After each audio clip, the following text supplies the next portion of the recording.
broadcast is now starting. Bonjour à toutes et à tous, Valentin Franc avec vous pour ce point de marché. Nous sommes le lundi 26 février 2018. Bienvenue à tous les participants dans ce point de marché quotidien. Alors on va commencer sans plus attendre par l'avertissement légal sur risque. Le trading avec effet de levier amplifié, toujours les gains et les pertes. Un compte risque limité présente un risque de perte du capital investi. L'investissement sur compte titre présente un risque de perte en capital. IG fournit exclusivement un service d'exécution d'ordre. La présentation est à titre indicatif et ne saurait être considérée comme un conseil ou une recommandation. Alors, bonjour à vous François, j'espère que vous allez bien. Raymond, que je salue également. Phil, que je salue. C'est pareil. Bienvenue à tous. Bienvenue. Alors, on va commencer tout de suite par le résumé de la science asiatique. On peut voir concrètement qu'on a un rebond des marchés, que ce soit au niveau des matières premières ou que ce soit au niveau des indices boursiers. Alors pourquoi on a ce rebond? Est-ce que c'est de l'aversion pour risque? Non, ce n'est pas de l'aversion pour risque. Vendredi, on a eu un bon rebond de Wall Street qui a été provoqué par une baisse du rendement obligataire. En fait, cette baisse, donc ça illustre une décontraction du marché, étant donné que le marché obligataire est de plus en plus tendu. Il s'approche des 3%, ce rendement du 10 ans américain. Il est repassé sous les 2,90 en fin de semaine dernière, même à 2,85. Donc on a eu un marché obligataire qui s'est détendu, et donc toutes les valeurs à risque ont grimpé, mis à part le dollar. Et donc mécaniquement, ça fait également remonter le gold, mais également l'euro, le CAD, toutes les autres devises. Voilà, donc on a non seulement un rebond des autres devises, des devises majeures excepté le dollar, mais également des indices boursiers et des matières premières. En fait, tous les actifs cotés face au dollar. Et les indices boursiers pour le marché obligataire. Voilà, donc on a plutôt un léger appétit pour le risque ce matin. C'est pas comparable à ce qu'on avait en janvier quand on avait eu un excellent début d'année, mais voilà, c'est de l'appétit pour le risque tout simplement. Alors au niveau du calendrier économique, nous aurons à 15h un discours de Mario Draghi. Alors je vous rassure, ce n'est pas un discours de la politique monétaire, c'est un discours devant le Parlement européen sur une supervision économique. Voilà, donc ce n'est rien de spécial. À 16h, vente au logement américaine, et ensuite quelques statistiques, vous voyez, en soirée du côté de la Nouvelle-Zélande. Par ailleurs, l'annonce, peut-être le discours de la semaine, sera celui de Powell demain matin. Discours de Powell devant la Chambre des représentants. Pour la première fois, il s'exprimera en tant que président de la Fed devant la Chambre des représentants, donc ça sera quelque chose de très important. Pareil, ça peut aussi bien être un catalyseur positif que négatif pour le marché. Est-ce la fin de la baisse du gold? Alors on va voir ça ensemble. Baisse du gold, on peut également dire est-ce que c'est la fin de la baisse de l'euro-dollar? On va voir ça dans un petit instant.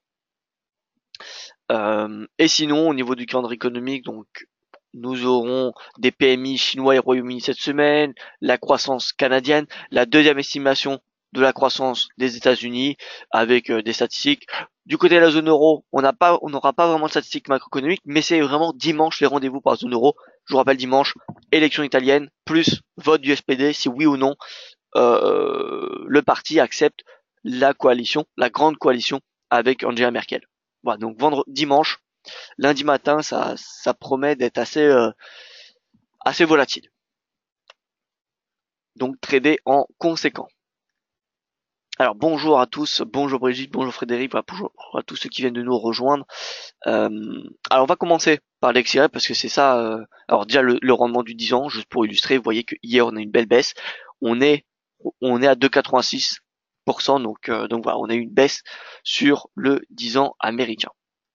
Et donc forcément, ça fait baisser le DXY qui, vous voyez, n'a pas validé son double bottom, son double test du support.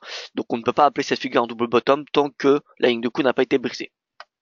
Voilà, donc concrètement, risque correctif toujours tant que le cours se situe sous 90 points. Et donc forcément, ça fait remonter l'or, l'euro, mais également le GBP et la UD, NZD, etc., etc.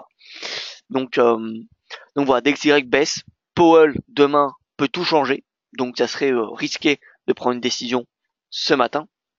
Mais si on devait se focaliser que sur l'analyse technique, moi je vois un cours qui échoue sous cette résistance, le RSI qui repasse sous 50, donc la probabilité de retrouver les 88, je dirais, est plus importante qu'une cassure de cette résistance. Mais voilà, Powell demain, faut faire attention. Au niveau de l'euro-dollar, donc c'est pareil que l'or. Concrètement, la ligne de coup n'a pas été totalement validée. Alors si on prend cette ligne de coup, oui. Maintenant, si on prend le support comme ligne de coup, non, ça n'a pas été validé. En plus de cela, le RSI repasse sur 50. Donc voilà, concrètement, on a un potentiel aussi. Ce double top n'est pas valide, donc en tout cas pour le moment. Et donc le risque haussier est plus important qu'une correction jusqu'à 1,20, du moins sur du court terme. Et en tout cas, ce matin, je ne parle pas pour l'après Powell, mais je parle bien pour ce matin. Alors, au vu du risque qu'annonce le discours, que Powell invite, eh bien, je trouve ça un petit peu risqué peut-être de trader le dollar aujourd'hui, en tout cas tant que le discours de Powell n'est pas passé. Parce qu'encore une fois, ça pourrait autant être un catalyseur de soutien pour le dollar, tant bien même un catalyseur baissier, tout simplement. Donc forcément, l'euro-dollar ou même l'or seront influencés directement par le discours de Powell demain. Donc prendre une décision ce matin, ça me semble, je n'irai pas du loto, mais ça semble assez risqué quand même. Concrètement, l'analyse repose sur de la chance. Voilà. En tout cas, en intraday, si je devais me prononcer que sur l'intraday, je vois que le dollar est baissier, donc j'aurais plutôt tendance à privilégier la vente du dollar en intraday. Et donc l'euro haussier, vous voyez, jusqu'à la moyenne mobile à 20 jours en orange, ça me semble le maximum en intraday. Peut-être des petits excès au-dessus, mais voilà, concrètement, le cours devrait rester entre sa moyenne mobile à 50 et 20 jours. Le GBP, c'est pareil, il oscille entre 1,40, on peut voir qu'il est inscrit dans un triangle. La cassure du triangle, eh bien, généralement, illustre la moitié de la précédente impulsion. Donc, en clair, on prendrait les retracements les extensions de Fibonacci, le plus bas, et ça donnera un objectif théorique, je dis bien, à 1,50. Personnellement, si on a une cassure par le haut, je n'anticiperai pas des hauts jusqu'à 1,50, ça semble assez élevé. Mais déjà jusqu'au précédent sommet à 1,43, ça serait déjà excellent. Parce que quand même le GBP, je dirais pas qu'il est suracheté, mais il a quand même un momentum assez élevé. Si on regarde les paires en GBP, alors pas forcément le GBP USD, mais si on regarde l'euro GBP, le GBP CAD, etc., on a un GBP, si on devait faire une somme, un GBP qui a un momentum, disons, qui n'est pas très attractif. Un RSI qui n'est pas survendu, qui est loin d'être survendu. Donc voilà, acheter le GBP face au dollar, pourquoi pas, jusqu'à 1,43, mais peut-être pas jusqu'à 1,50. Le NZD USD, donc on a un rebond du NZD, pourquoi? Bien parce qu'on a cette baisse du dollar US, donc forcément le dollar néerlandais rebondit. Est-ce qu'il peut revenir à 0,74? Oui, si le DXY revient, vous voyez, vers 0,88, eh bien on aura le NZD qui reviendra à 0,74. En fait, si vous inversez ce double top, ça fera un double bottom et vous retrouverez les mêmes points les plus hauts, les plus bas du DXY et du NZD USD, pardon. Et la UD peut très bien revenir à 0,80 si le DXY revient à 0,88. Enfin, l'USD CAD, perspective baissière, au moins, j'irai jusqu'à 1,24 si le DXY vient à 0,88 parce que le CADien, le dollar CAD en soi, je pense qu'il a fait son point bas. Tout simplement, donc on va y venir juste après, mais le CADien et l'USD CAD me semblent être des paires assez intéressantes. Donc l'USD CAD, à court terme, on vient aller chercher les 1,25 et à moyen terme, les 1,24. USD Yen, donc on a un échec sous 108, 108 qui a une forte résistance, étant donné que c'était un fort support auparavant. Je rappelle qu'un niveau de support résistance c'est bipolaire. Donc si c'était un fort niveau de support, ça devient un fort niveau de résistance. Voilà, maintenant est-ce qu'il faut acheter, est-ce qu'il faut vendre? Moi je pense que ce n'est pas très intéressant à court terme. On voit que le RSI est un petit peu au milieu de nulle part à 36. On n'est ni en survente, ni près de cette zone, de cette oblique baissière. Donc voilà. Moi personnellement, je ne trouve pas ça très intéressant. À noter que les moyennes mobiles sont toutes, moyennes mobiles à 20, 50 et 100, sont toutes sous 200. Vous voyez que ça indique un fort momentum. Donc, donc voilà, l'idéal serait que l'USD-Yen revienne à 110 pour shorter à nouveau l'USD-Yen.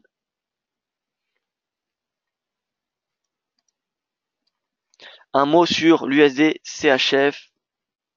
Alors, l'USD-CHF, eh bien écoutez, c'est pareil, hein, l'USD-CHF, potentiel haussier.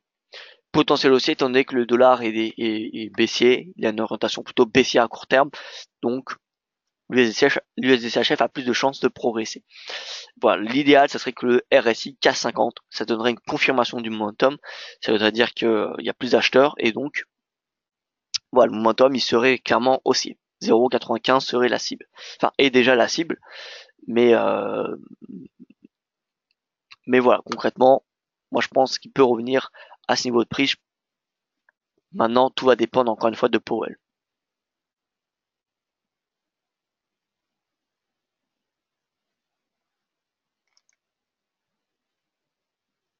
On passe sur le CAD Yen. On a également l'AUD Yen et le GBP Yen. Donc CAD Yen, est-ce qu'on a fait le point bas? Personnellement, j'ai envie d'y croire. Le CAD, pour moi, on a fait le point bas. Par contre, au niveau du Yen, le Yen, il est encore suracheté si on le regarde par rapport à d'autres paires en Yen, tout simplement. Il est encore suracheté et il montre pas des signes de faiblesse. En tout cas, il montre pas des signaux de retournement. Bon, peut-être face au CAD, vous voyez que le CAD a fait son point bas jeudi.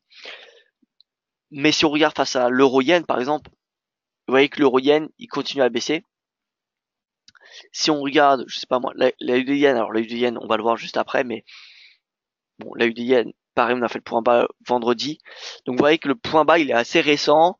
Pour d'autres paires, ça n'a pas encore été fait. Donc le yen, pour moi, c'est voilà. Peut-être que sur le cadet, on a fait le point bas. Je pense qu'on l'a fait, pour être tout avec vous, mais j'attendrai, je préférerais vous confirmer si on a la confirmation en clôturant au-dessus de 85. Si on clôture au-dessus de 95, au-dessus de 85, pardon, c'est eh bien un signal haussier. Direction les 87. Voilà. Mais je pense, maintenant, techniquement, je ne peux pas le certifier, mais je pense que ce qu'on a connu jeudi, c'était le point bas. Maintenant, la confirmation sera donnée, excusez-moi, en cas de clôture au-dessus de 85. La UDN, regardez un petit peu cette divergence. Vous voyez, divergence haussière sur oblique. Bon, le scénario, je dirais, se tente. Voilà, pour ceux qui ne sont pas sur le cadet, alors attention, ça sert à rien d'acheter toutes les paires que je vous dis en yen, hein, enfin toutes les stratégies intéressantes en yen, la UD yen, le JBP yen, le CAD yen, voilà, ça sert à rien d'acheter 3 positions ou alors répartir votre risque. Au lieu de mettre par exemple 3 lots sur le CAD yen ou 3 lots sur le JBP yen, c'est peut-être plus intéressant, je ne sais pas, ça dépend de votre analyse, mais de mettre un lot sur le yen, un lot sur le JBP yen et un lot sur le CAD yen. Vous voyez, c'est peut-être mieux. À vous de voir aussi au niveau de votre analyse. Mais la UDN, vous voyez que sur cette oblique, en plus de là, la divergence haussière, on a peut-être une hausse au moins, je dirais au moins jusqu'à la moyenne mobile à 200 jours. Donc ça pourrait être très intéressant. Et au niveau du GBP-Yen, voilà, GBP-Yen c'est pareil. Oula, voilà. GBP-Yen, on a cette divergence qui est en train de se mettre en place de plus en plus. Et voilà, une clôture au-dessus de 150 serait un nouveau signal haussier, comme on l'a eu mardi de la semaine dernière. Sauf que c'était un faux signal. Donc ça arrive, les faux signaux. Hein. Mais donc si on a une clôture au-dessus de 150, eh bien ça serait un signal haussier. Direction, je dirais, les 153 au minimum.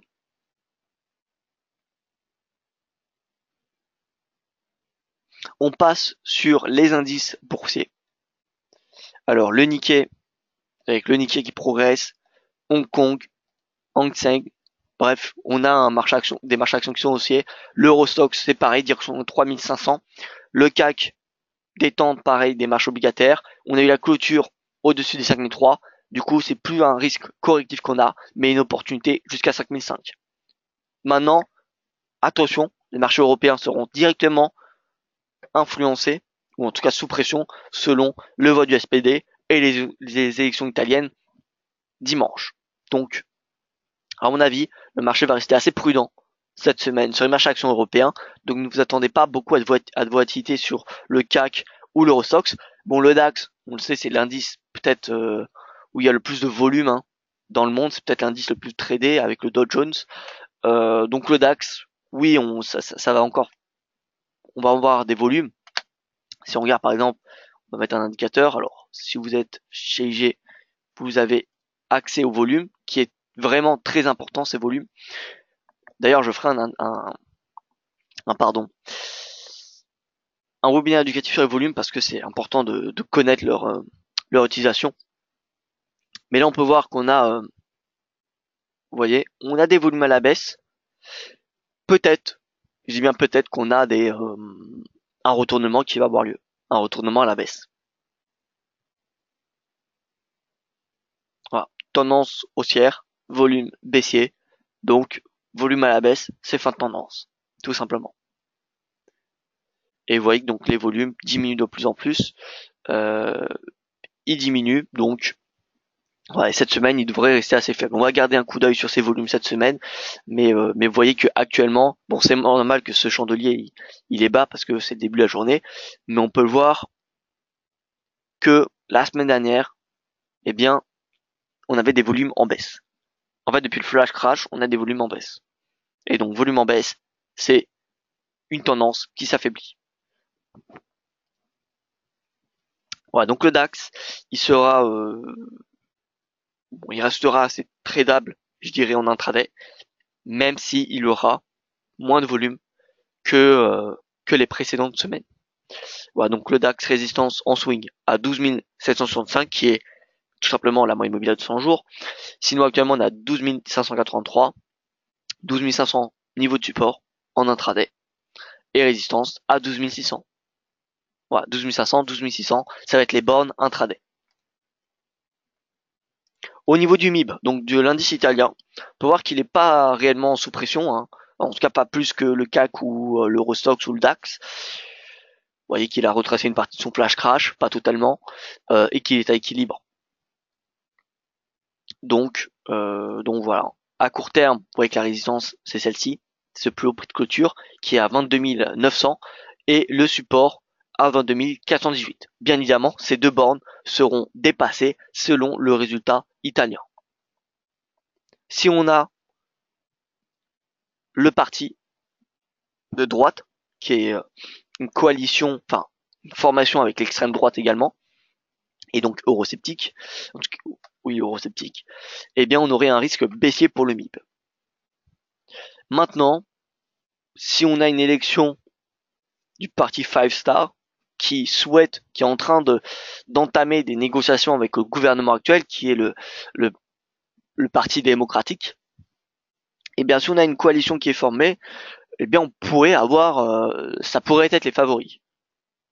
Ça pourrait être les favoris, et dans ce cas, s'ils sont élus, on n'aurait pas de scénario eurosceptique, et donc plutôt un potentiel haussier. Voilà, donc j'aurai mon collègue italien qui va enfin pouvoir venir donc demain, qui sera parmi nous demain ou après-demain dans le webinaire, pour un petit peu nous donner eh bien son ressenti un petit peu sur les élections italiennes, sur ce qui se passe, les risques, etc. Bon, même si on les connaît plus ou moins, voilà, c'est toujours bien d'avoir un avis local. Voilà. Au niveau des matières premières, ensuite on passe au crypto, parce que j'ai des questions sur crypto. Donc rebond des matières premières, baisse du dollar forcément. En plus de cela, on a eu un déstockage inattendu aux États-Unis, donc forcément hausse du brut, hausse du Brent. Le Brent direction 68 dollars et le brut direction 65. L'or qui rebondit comme l'euro dollar, qui n'a pas validé son double top, et donc le potentiel est aussi jusqu'à 1350. Enfin, le gaz. Le gaz qui continue son rebond, vous voyez, depuis ce support. Encore une fois, l'objectif, c'est la moyenne mobile à 200 jours, voire même les 3 $, mais bon, déjà la moyenne mobile à 200 jours. Et pour l'argent, eh bien l'argent, pareil, on a ce rebond, direction les 17,50 à peu près.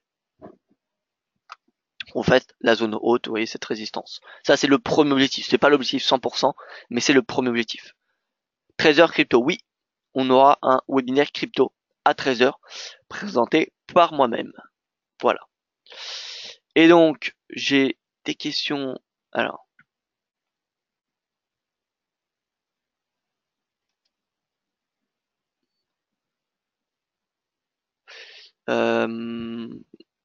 Donc oui, voilà, crypto à 13h, François. Et donc voilà, rapidement, bon, je ne sais pas si ça vaut le coup du coup de faire une analyse crypto. On va faire très rapide. Juste Bitcoin, tiens. Bitcoin qui reste dans son canal baissier. Voilà, donc là c'est un risque correctif jusqu'à la moyenne mobile à 200 jours à 7739. Voilà, risque correctif sur le marché des crypto-monnaies, tout simplement. Donc voilà, en résumé, pour ce qui est de nos stratégies, donc vente du yen, CAD, AUD, GBP, toujours d'actualité. Toujours d'actualité, à vous de faire votre propre analyse, laquelle vous avez le plus de confiance, peut-être une autre même, n'hésitez pas à me la partager. Et voilà, et en clair, baisse du dollar, parce que on a une détente des marchés obligataires.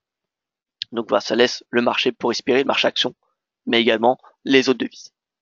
Voilà un petit peu si je devais résumer l'état du marché ce matin. Voilà, écoutez, merci à vous pour votre attention. Je vous souhaite une excellente journée. Si vous avez des questions, comme d'habitude, n'hésitez pas à me les poser sur les réseaux sociaux ou par email.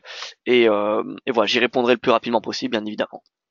Excellente journée à vous. À tout à l'heure, 13h pour les cryptophiles. Et voilà, écoutez, à demain pour ceux que je ne retrouverai pas.